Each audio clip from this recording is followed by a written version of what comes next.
আমার বর কি ভালো আমার স্লিভলেস করতে অ্যালাউ করে, মানে এগুলো শুনলে কিন্তু আমার খুবই রাগ হয়। আপনি তো একটা আলাদা ইন্ডিভিজুয়াল মশাই, আপনাকে এবার অ্যালাউ করার কি ব্যাপার হলো আমি কিছু বুঝলাম না। আবার অনেক ছেলে গদগদ, আমার বউ তো আমি রাত অব্দি আড্ডা মারলেও কিছু বলে না, আমি মদ সিগারেট খেলেও আমায় কিছু বলে না। মানে ভাবুন আপনি কি স্পাইনলেস একটা পুরুষ মানুষ। হ্যাঁ, আপনার বউ আপনাকে অ্যালাউ করছে, আপনি আপনি গিয়ে বলছেন যে আমি মদ সিগারেট খেলাম, আমার বউ আমায় কিছু বলে না। মানে দুপক্ষই কিন্তু আপনারা সমান দোষী। মেয়েরা কি বলছেন আমার বর কি ভালো আমি স্লিভলেস করলেও কিছু বলে না, মানে আমি বুঝতে পারছি না। আপনি তো ইন্ডিভিজুয়াল, আপনি কি করবেন না করবেন সেটা আপনার বড় আপনাকে অ্যালাউ করছে, তারপরে আপনি বলছেন, তারপরে আবার আপনারা নারী স্বাধীনতা ধ্বজা ওড়াচ্ছেন। কোনোটাই কিন্তু ঠিক নয়, তাই না? কোনোটাই ঠিক নয়। ওমেন এম্পাওয়ারমেন্ট মানে নিজের টার্মস এন্ড কন্ডিশনে নিজের লাইফ বাঁচা। কেউ ঠিক করে দেবে তারপরে সেটা বাঁচবো, সেটা ওমেন এম্পাওয়ারমেন্ট হতে পারে। আজকে আমি যে কথাগুলো বলি, আজকে আমি যে কাজটা করি, এটা আমায় কেউ কিন্তু ঠিক করে দেয়নি। ডেফিনেটলি আমার হাজবেন্ড আমার পাশে আছে, আমায় সাপোর্ট করে, কিন্তু ও কিন্তু আমায় ঠিক করে দেয়নি আমি মেন্স রাইটটা করবো কি করবো না। এটা কিন্তু আমি নিজের শক্তি করেছি প্রথম দিন থেকে। বড় বউ আমায় উল্টে বলেছিল মারধর খাবে, আবার মারধর খেলে তবেই তো আন্দোলন দাঁড়াবে, তবেই তো কিছু হবো। মারধর না খেলে দেখো, মারধর না খেলে মুখ্যমন্ত্রী হওয়া যায়নি, কিছু হয় না। মারধর না খেলে কিছু হবে না, কিন্তু যাই কাজ করুন মারধর ধাক্কা ধাক্কি গালাগাল হতে হবে। এই যে আমার রোজ গালাগাল শুনি, আমি রোজ রোজ রোজ অনেকে আমায় বলে আপনি কি বুঝবেন শ্বশুর বাড়ির চাপে যদি চাকরি ছেড়ে দিতে, আমি বুঝি না শ্বশুর বাড়ির চাপে আপনি চাকরি ছাড়বেন কেন।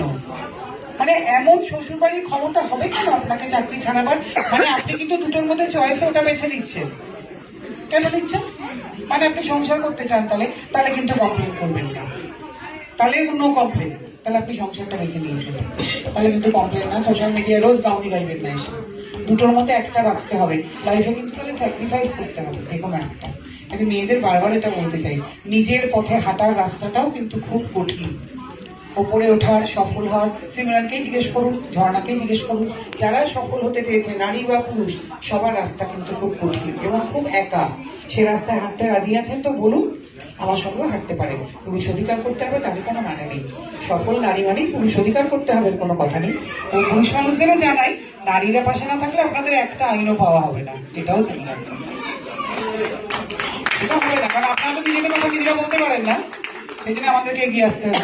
কিন্তু অবশ্যই এটা নারীরাও মনে রাখবেন, পুরুষরা না থাকলে আপনারাও কিন্তু কিছু দেখেন না। আপনাদের কথা যত সহজে পুরুষ মানুষ বলতে পেরেছেন, ওনাদের কথা তো ওনারা বলতে পারেন না। তাহলে আমাদের এখন কি কাজ? সেই ঋণ শোধ করার কাজ, না? কাজে আমাদের এখন কোমর টোমর বেঁধে নামতে হবে, একটা যাতে মেন্স কমিশন ভারতবর্ষে হয়, তাই না?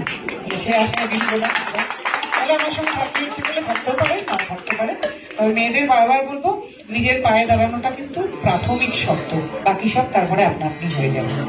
নিজের রোজগার থাকলে দেখবেন তার জোরই আলাদা, তার গ্লোই আলাদা, তার সব আলাদা। আর নিজের মা কাকিমাকে কখনো গিয়ে জিজ্ঞেস করবেন, যে যখন বলে না আমাদের সময় এমন ছিল না, মা কাকিমাকে হালকা করে জিজ্ঞেস করবেন তো, যে জীবনটা কাটিয়ে এলে সত্যি সেটা কাটাতে চেয়েছিলেন। যদি সব সাহস থাকে তাদেরকে বুকে হাত রেখে বলতে পারবেন সত্যি ওনারা এটা কাটাতে চেয়েছিলেন। এটা একটু জিজ্ঞেস করবেন, ওনারাও বোধহয় চাননি, কিন্তু দিন অন্যরকম ছিল, আজকে দিন অন্যরকম। কাজে সবার আগে মনে রাখবে প্রাথমিক শর্ত কিন্তু রোজগার। পুরুষ মানুষকে এই যে পুরুষতান্ত্রিক সমাজ বলে চিৎকার করেন, একমাত্র কারণ পুরুষ মানুষের কাছে কিন্তু রোজগার আছে।